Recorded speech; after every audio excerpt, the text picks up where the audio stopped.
दुनिया के नक्शे पर एक छोटा सा देश है, ब्राजील के ऊपर और वेनेजुएला के बगल में। नाम है गुयाना। साल 2015 से पहले यहाँ के लोग गन्ने और चावल की खेती पर निर्भर थे। गरीबी इस कदर हावी थी कि लोग एक टाइम का खाना भी मुश्किल से जुटा पाते थे। लेकिन फिर अचानक एक चमत्कार हुआ। समंदर की गहराइयों में काला सोना मिला और आज 2026 में जब दुनिया ईरान और मध्य पूर्व की युद्ध की आग में झुलस रही है, इस छोटे से देश की तिजोरी में इतना पैसा आ रहा है कि गिना नहीं जा रहा। आज की कहानी है गुयाना की, जो युद्ध की बर्बादी के बीच अपनी आर्थिक आजादी की इबारत लिख रहा है। जब ईरान और इजराइल के बीच मिसाइलें चल रही थीं, पूरी दुनिया के शेयर बाजार कांप रहे थे। तेल की कीमतें रॉकेट की तरह $100 के पार निकल गई थी। दुनिया के सामने आर्थिक मंदी का खतरा था। ठीक उसी वक्त गुयाना में पैसा बरस रहा था, क्योंकि उस वक्त गुयाना में जमीन के नीचे छिपा एक ऐसा खजाना मिल चुका था जिसने इस देश की तकदीर बदल दी। ईरान के युद्ध ने दुनिया की सप्लाई चेन में डर पैदा कर दिया। खाड़ी देशों से तेल आने का खतरा बढ़ा तो दुनिया की नजरें गुयाना के स्टेबरोक ब्लॉक पर टिक गई। गुयाना का तेल न केवल शुद्ध है, बल्कि युद्ध क्षेत्र से हजारों मील दूर सुरक्षित भी है। एनडीटीवी की ताजा रिपोर्ट बताती है कि इस संकट की वजह से गुयाना का साप्ताहिक राजस्व $370 मिलियन से उछलकर सीधा $620 मिलियन के पार चला गया। गुयाना में समुद्र के नीचे दुनिया का सबसे नया और सबसे बड़ा तेल भंडार छिपा मिला।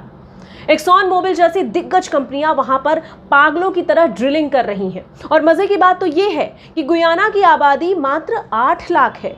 तो अगर इस तेल की कमाई को हर नागरिक में बराबर बांट दिया जाए तो हर शख्स रातों रात लखपति बन सकता है। इसी वजह से जब दुनिया आर्थिक मंदी के हालात में है, तब इस देश की जीडीपी 40% रफ्तार से भाग रही है, जो कि चीन और भारत की रफ्तार से कई गुना ज्यादा है। लेकिन कहते हैं ना कि हर कहानी में एक विलन भी होता है।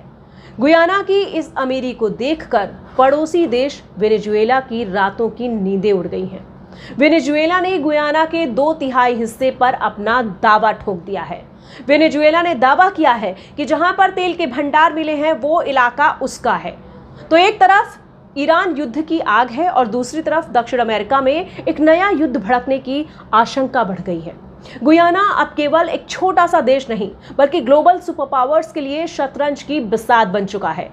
इतिहास गवाह है कि जब किसी देश के पास अचानक से बहुत सारा पैसा आ जाता है तो फिर वहां भ्रष्टाचार और महंगाई भी पीछे पीछे आ जाती है। क्या गुयाना अपनी इस दौलत से शानदार सड़कें, हॉस्पिटल्स और स्कूल बनवाएगा, या फिर ये पैसा भी कुछ नेताओं की जेबों में जाकर खत्म हो जाएगा? हालांकि गुयाना की सरकार ने एक सॉवरेन वेल्थ फंड बनाया है, जिसमें वो युद्ध के दौर में मिले इस एक्स्ट्रा मुनाफे को भविष्य के लिए बचा रही है। लेकिन तेल की इस लड़ाई में गुयाना कब तक टिकेगा, ये तो आने वाला भविष्य ही बताएगा। क्योंकि एक तरफ ईरान की खाड़ी में धुआं है तो दूसरी तरफ अटलांटिक के किनारे गुयाना में नई उम्मीदों का सूरज उग रहा है। गुयाना आज दुनिया को बता रहा है कि एक छोटा सा देश भी सही वक्त और सही संसाधनों के साथ दुनिया की अर्थव्यवस्था का केंद्र बन सकता है। आज गुयाना सिर्फ एक देश नहीं है, वो दुनिया का नया एनर्जी हब है। लेकिन सवाल वही है, क्या ये छोटा सा देश इस भारी भरकम दौलत और पड़ोसी के डर को संभाल पाएगा? ये तो आने वाला वक्त ही बताएगा। आपको ये जानकारी कैसी लगी मुझे जरूर बताइएगा। फिलहाल दीजिए इजाजत। नमस्कार, जय हिंद।